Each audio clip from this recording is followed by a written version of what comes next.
De Barbara Sewa Asamoah me NDC chọchọfo abedi achire me ni me nuanom na akosia friend Poma Sapon Kuma me na me ye CPP chair and leader Convention People's Party.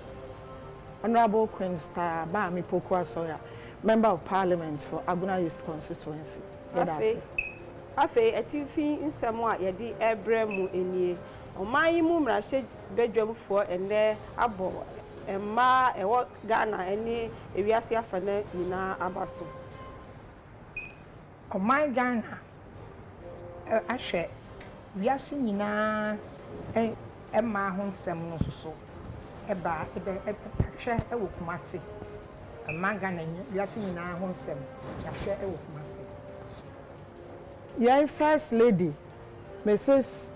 Rebecca Ekufuado, ono so wa kachre emba ewo Ghana se yen mi ayen ho na yen ka yen ho mbom na ye tum ya ye edwumaden. Afe mama yen jemre na yen pensem ensem wo asemo a edi nkan no oman mu mrahye bedwamfo etu eneda eye International Women's Day esi ho e de abo Ghana ma nyina abaso se ewo dwuma so ene ekwan ahodo a ofa so ema oman mu impuntuo ekoso na ebra ya maami a yefre no Lydia Alhassan a wo ye mrase bedwam ni e de ma eye ayawa so West Wogon empesua so no e de nanu disem eda dwa no o kan se ya momodia se Ghana ye bema mma kwan na omode omo ho agege amanyosem mu se de be ya oman Ghana ebetimi afa ne ntoma pa efra na oguso kasa no na o kan se emma eye nipa susu bi a se ye de ahoje bibia mu a eye yie enu nti no se ye de ahoje amanyosem mu a ebeboa ama oman mpuntu a ehwe no so akoso moma yenje bre na yenkotie dia o kan ye. In this day and age, Mr. Speaker, women who express interest in politics are subjected to insult and cyberbullying. Evidently, there's more work to be done to totally bridge the gender inequality gap. Our success or otherwise in the pursuit of this endeavor depends on members of this House, particularly my fellow female members of Parliament. We must work at all times to project issues that confront women while urging Parliament to pass laws that eliminate cultural and institutional barriers that contribute to the widening of the gender inequality gap. Mr. Speaker, I take the opportunity also to ask the men in this room and the ones outside if they are going to join forces with us as women so that our numbers will increase in this Parliament come the 9th Parliament a few years from now. You can do that, Mr. Speaker, by breaking the bias, which is the theme for this year. If you break the barrier and break the bias, you will support a woman regardless. After all, we on our part as women have supported our male children and husbands and fathers to achieve their destiny. Mr. Speaker, what is of concern to me is the systemic, institutional and cultural practices that limit and inhibit the progress that women should make. Mr. Speaker, often when you're a woman and you want to contest the elections to come to Parliament, for example, you are called names. This can deter women and dampen their spirits, taking away from us sharp brains, women with high professional values, ethics, and so on, who can contribute considerably to the development of our country, but are terrified of the name calling, and therefore we lose the opportunity to have these contributions amongst us. I want to encourage our female colleagues to take the work that they do very well. I mean, I must admit some of them are doing very well, but we want to see a lot more of them taking the work that we do in the chamber here seriously. Mr. Speaker, the work of the parliamentarian is to be in this chamber. This chamber. If you are a parliamentarian and you cannot glue yourself to this chamber, then I'm sorry. You can be 3 times, you can be 4 times here, you will still lack a lot of things. The secret is be in the chamber from start to finish, as much as possible. Because this is what I invest in. Because remember, the archaeology to zoology of our country passes through this house.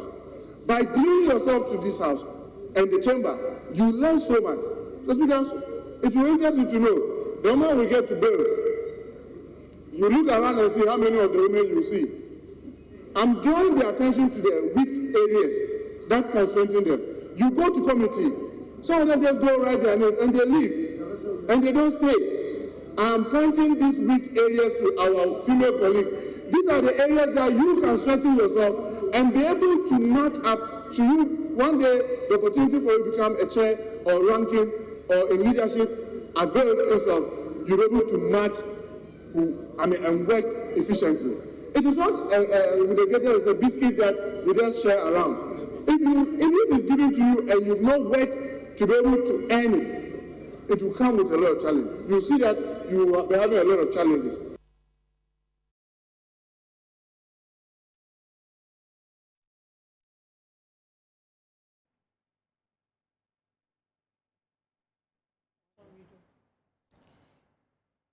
Yeah, mommy, owo Ghana Suman Penyini, yeah, mommy, Honorable Akosua Freema. Adana di ne. Abra o kasa, awo wiase fane nyina ma ene emada edan ewo Kumasi no.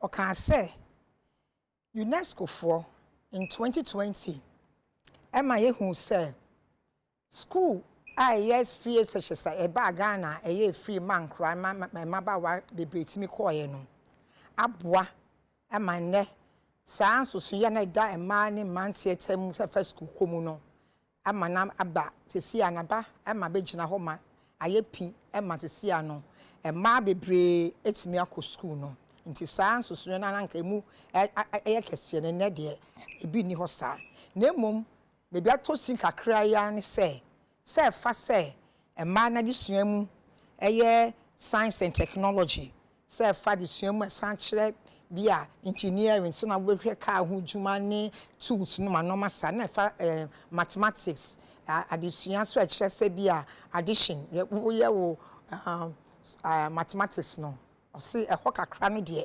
UNESCO for ni kire say atosini kakra nti ahon no mo kan wo University of Science and Technology ne no mo kan say ye momadan ye mieni the Santos so mienu enkwankyerefo Vice Chancellor na owo Kumasi Kwame Nkrumah University of Science and Technology KUNST ewo Kumasi no ono na Professor Akosua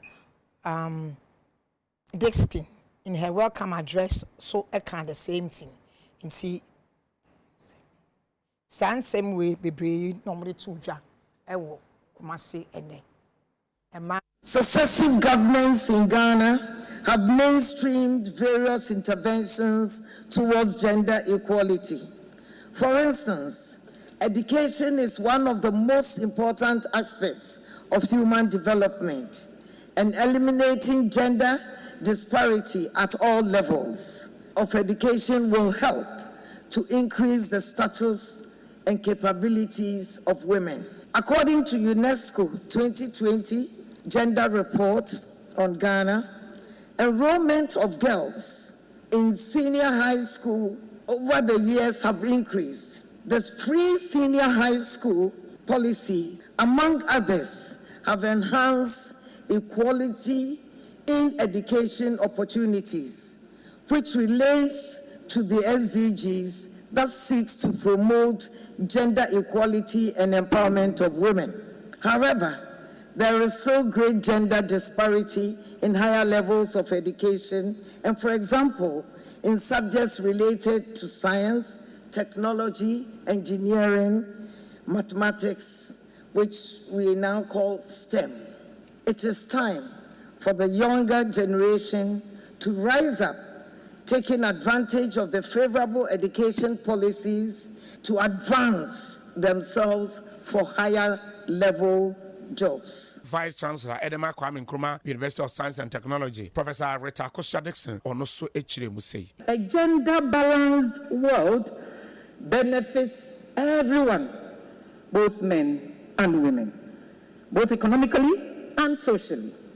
And indeed, it is up to all of us, everyone, men and women alike, to make this happen. The question on the table this year is, are we all ready to imagine a gender-equal world? A world free of bias, stereotypes, and discrimination? A world that is diverse, equitable, and inclusive? A world where differences are valued and celebrated? The encouragement is that, yes, indeed, we can. Together, we can work towards the eventual achievement of gender parity and champion women's and girls' rights.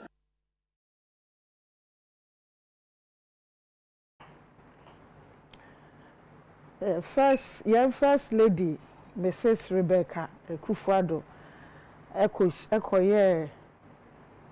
Ekoshia Mba Ewo Kumasi about International Women's Day ya ho asema ye kan na nasema o kan say ya fight ya kwa se de be ya enkamba ya beba soro saadi ya hyase ache enso no ohun say intimidation wo hye yenso enema bia ema sabi mbenimfu ye nti amamba ne bebre ye ho bodo ye ntum ye yi ye nim ye mba forward na owo Kumasi a okasai na otumfo na otumfo say tutu the second neyere Lady Julia o say tutu so ewo hobi wa asem titiro a wo kan ne say ewo sempeni mbenimfo no makwan na emba ye ho han yen na yetum ye de ewo say ye efise say ye de mba ewura asomdwe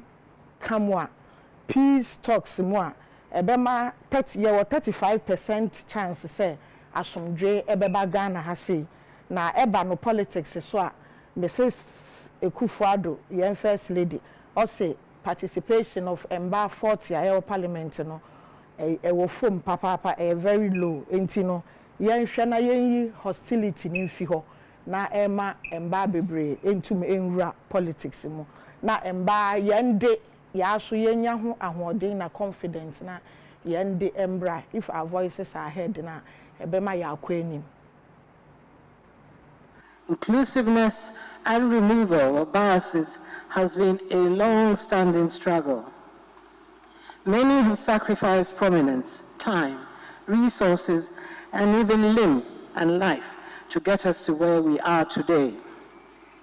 History shows that we have indeed come a long way, yet a lot more needs to be done. It is true, we have made substantial progress when it comes to education. However, gender disparities still remain. Again, women's representation is still lagging in politics. Our Constitution guarantees gender equality. However, women still face inequalities directly and indirectly through stereotypes and social practices. Simply put, gender equality before the law still does not translate into reality. We know conflict affects women and children the most, and yet women are largely absent from the peace table. Studies, however, show there is a 35% greater chance of peace agreements lasting 15 years when women participate.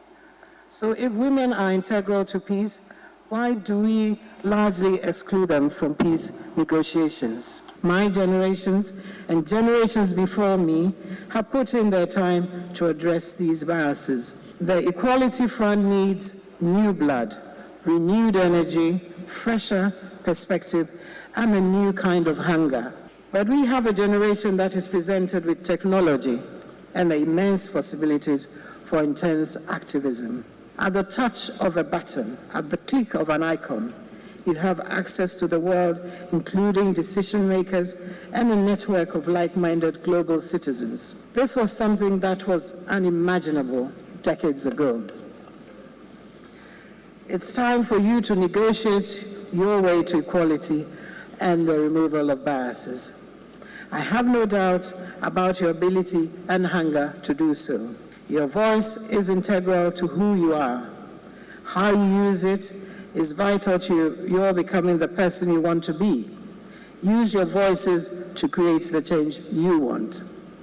Imagine the world you want to see and create the world for yourselves and generations after you. Leave your footprints in the sands of time. When the time comes, hand over the baton. Your experiences, your defeats, your triumphs will inspire another generation. We will get there, but only if we all work together. Because one thing is clear, bias is not normal. It is the antithesis of development.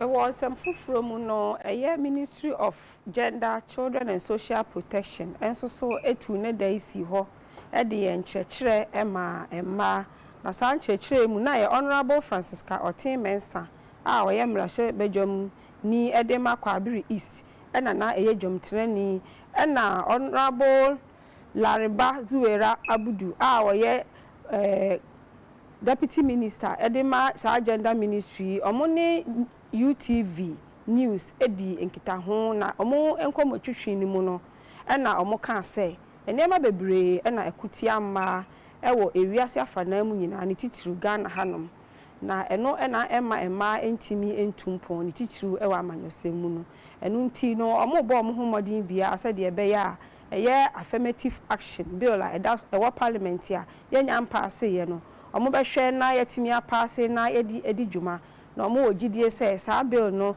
etimi beye mra ebeboa ama enhihye bebre ayehihye Ghana ha akọ ede aboa Ghana ma onsan omukasaye mu no emosan kan se Ghana ma nso ebraso se yenso yebema ye ho so na yede ye ho ahihye amanyosem mu se ne ebe ya yebetimi aboa na oman mpuntuo ni mu nsensem nyina no yenso so yebetimi aboa na ne ayehwehwe se yebehu oman mu yetimi ehunu amcha mama yenkona yenkotie omunkomo a omuni UTV News ediyen Asye hwema engoda ne omanfo yedie su na hwehwe dwumadie ede ekai International Women's Day no nenam so Emma Francisca Otin Mensa Kwabiri East abato mpesua do ma hyebedwani ni osoafo abedi akira ohwema engoda ne omanfo yedie so ene UTV edi nkomo na enkomodie mu na wo kire mu se emamu ayepemu etokoso enkanka ewo Ghana hase ha adwene papa ese ehwe etu hu anamo ne yifiri hokora wasi ewo mu se yedemraba ene nkrofo so ekasa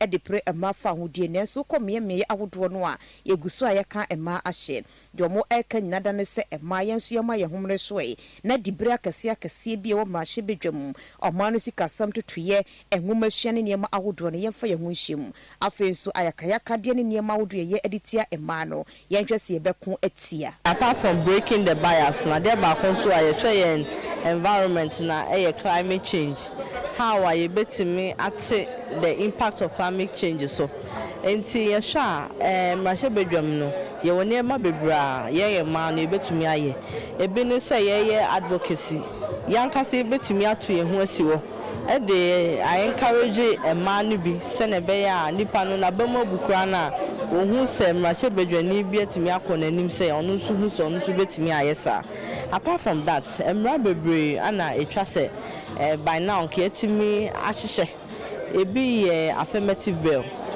spousal rights bill interstate succession law ye pese yenya a modernized law ebetimi aboa a protect ema interest ase bi oba mu a obetimi ubo na mane a obetimi aye ma asentwa ama ohwe security a ntokotoko wa ema etimi tie etimi ka ema ntokona stop ema etimi kasa kire ni kunu wodem ade amu ye yenye yemma ene be affect no security wise conflict situation ema ka ho a etimi twege say obi ha okunu nti wo pese wugya me mai oh eno otimi ka kire okunu na china kra wanko entokwa ne mu policies be braya ya e kire say ye dey maye den e ka decision making ho ba enye adwuma it say because ye convention for and not treaty for to involve women in decision making. They are already there. A lot of policies are there. Let's go back. Yes, some policies na yes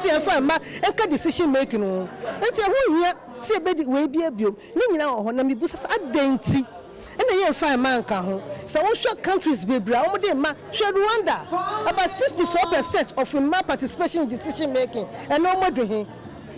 In Ghana, it was here quiet.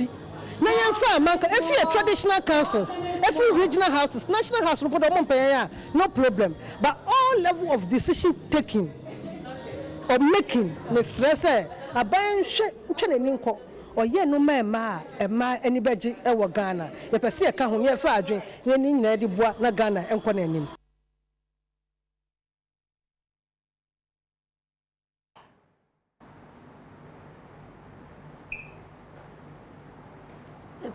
A share forestry commission, a queer share we are Ghana ha and forestry, so I in your ceremony full seminal.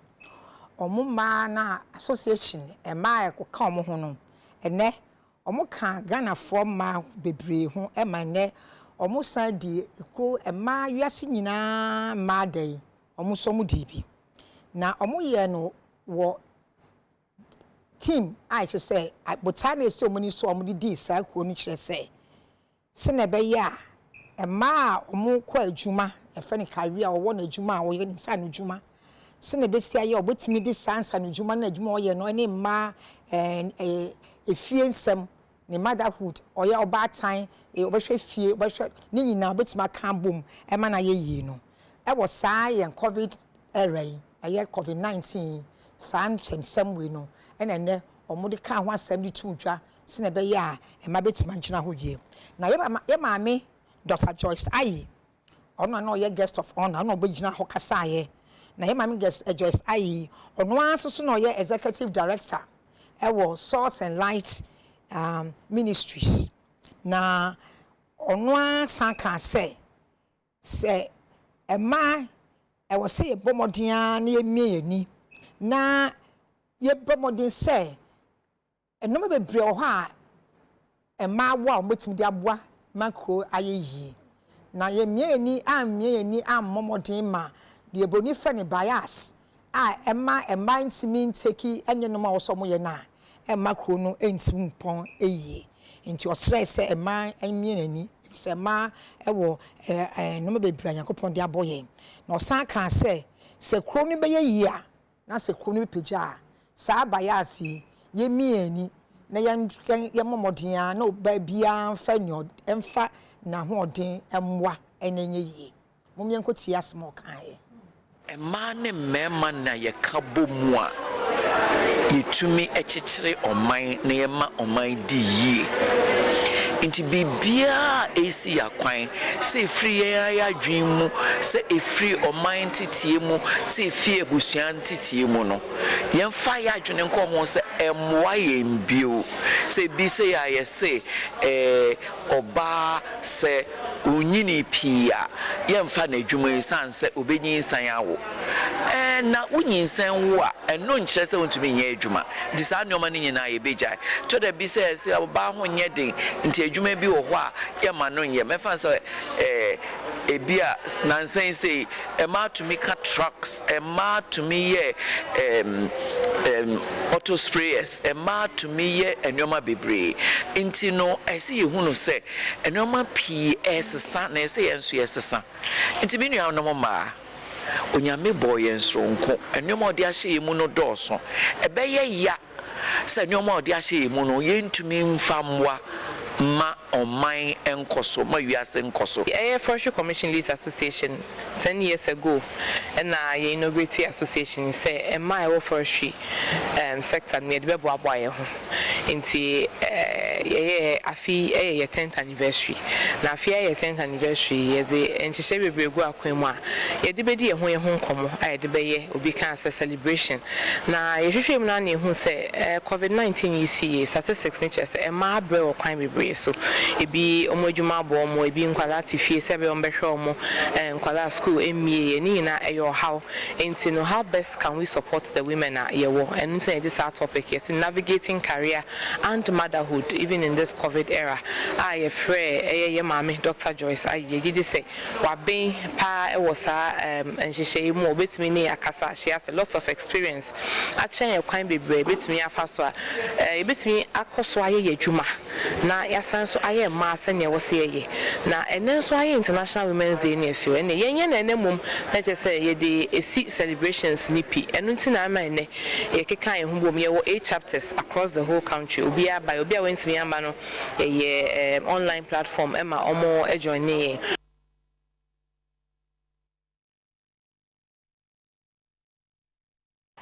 ye dre ye betwa ye ho kakra bi na yakofa yaboafo nkra na ye wi a yasan abeto aso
Oma ade hye emamu nyina akwa aba. Afei moma yento kasa eboni so. Yeda se.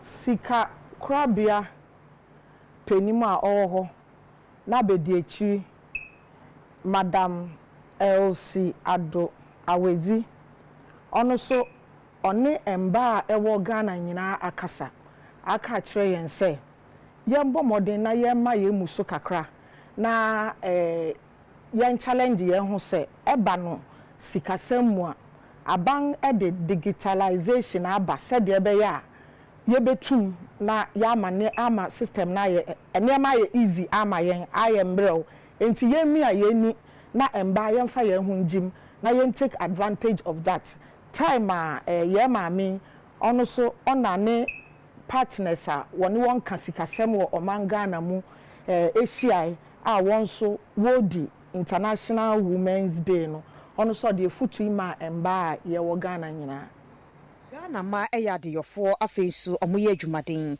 dodo no ankasa eyomo adwuma na sebe nimde a efa abefo ntintafide ne ho aya na wofom kakra eno entina Bank of Ghana any United Nations Capital Development Fund akabom edi dwumadie edi abo ma se yebenya ntiase ewa abefo ntintafide ye digital ne so na masikasem apeja ebra International Women's Day dwumadie no ekoso no second deputy governor edima Bank of Ghana Madam Elsie Ado Awezi ekasaye to manim si yenye nimdie ewo abefo ntentemfidie hye ahodo ni mu. I dream of the day, every day, when right here in Ghana, every Abiba, every Asantoa, every Wachi or Kenke seller, every market woman, every hairdresser, every dressmaker, every caterer, events planner, every woman and girl will seize the opportunities that are already existent, available, to reinvent themselves and their businesses and to create lasting value for our economy using the power of technology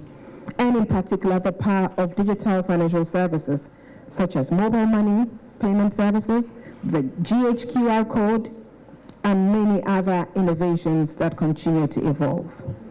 A lot has been done already in Ghana to make that possible. The government's policy measures under the National Financial Inclusion and Development Strategy, the Digital Financial Services Policy, the Cashlight Agenda, all of these support financial inclusion broadly, but especially gender-inclusive finance and digital financial services.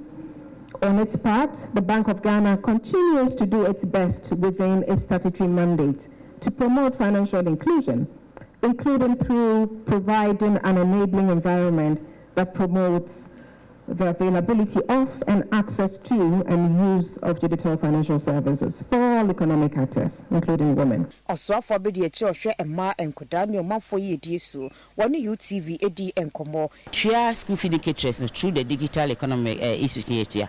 Ye tria beneficiary through that internet here. And as I say across school feeding, we are going to digitize it.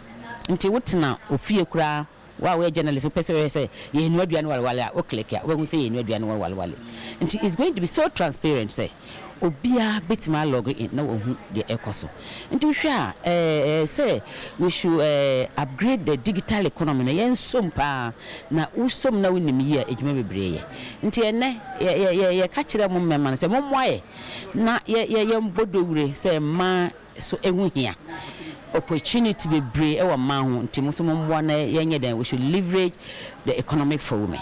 Until anything in Niger, ye decent if you hire and a week in a Women's International Day. And no no, Madam Clara Arthur, our no, a senior financial sector specialist, it was UNCDF and so church and Simu. A Makuta smartphone, be more or the Facebook so and or Instagram so but Instagram ni Facebook otonga there it is powerful it is bia wote ho we twa photo a we selfies ni bibia utimi the star adreno safa or business now we use our Instagram na can you imagine the global market how betiminya.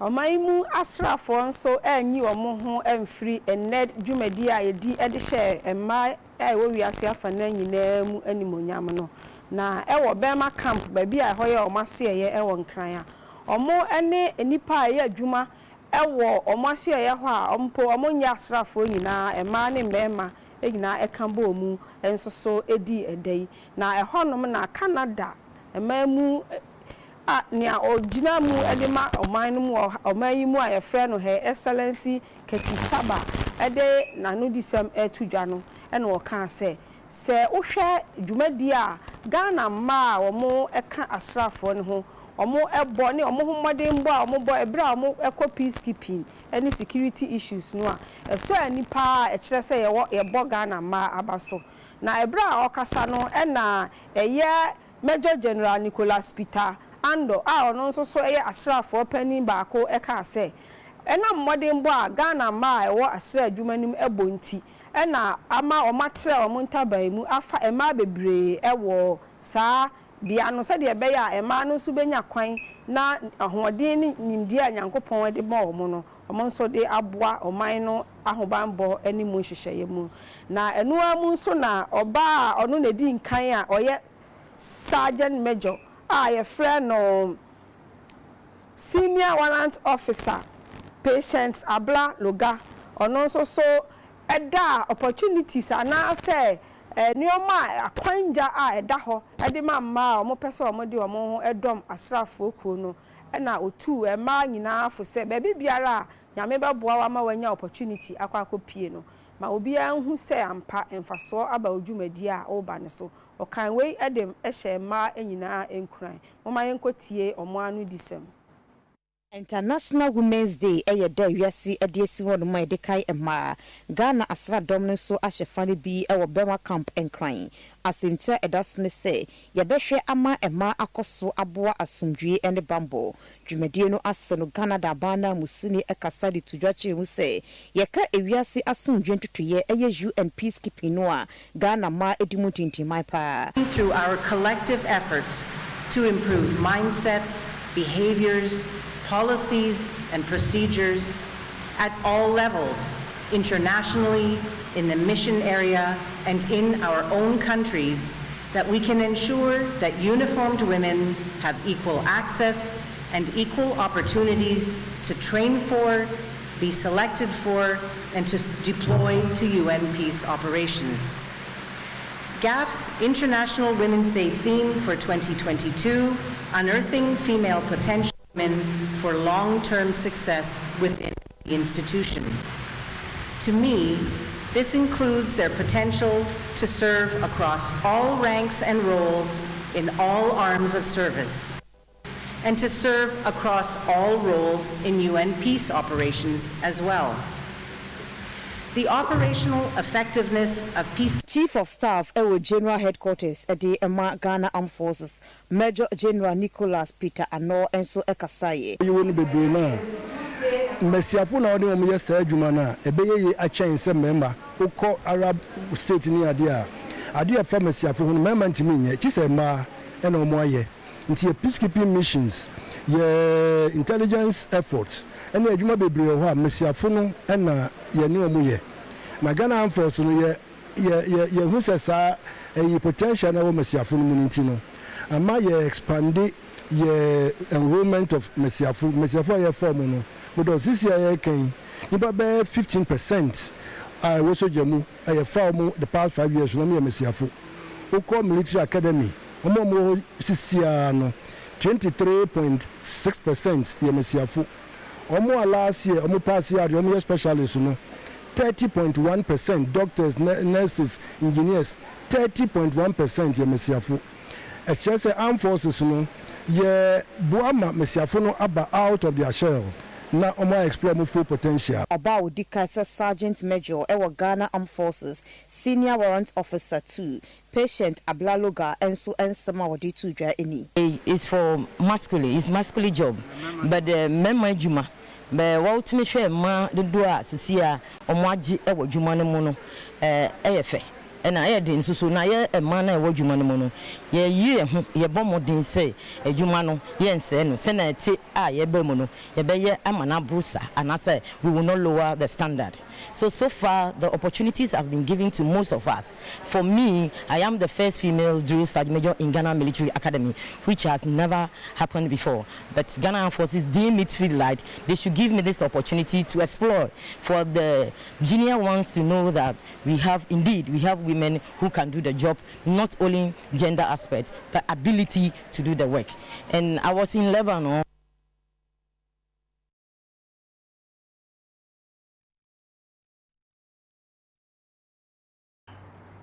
Omaya this year, ye besa try ho kakra bi na yakọ akotie yaboafo enkrato.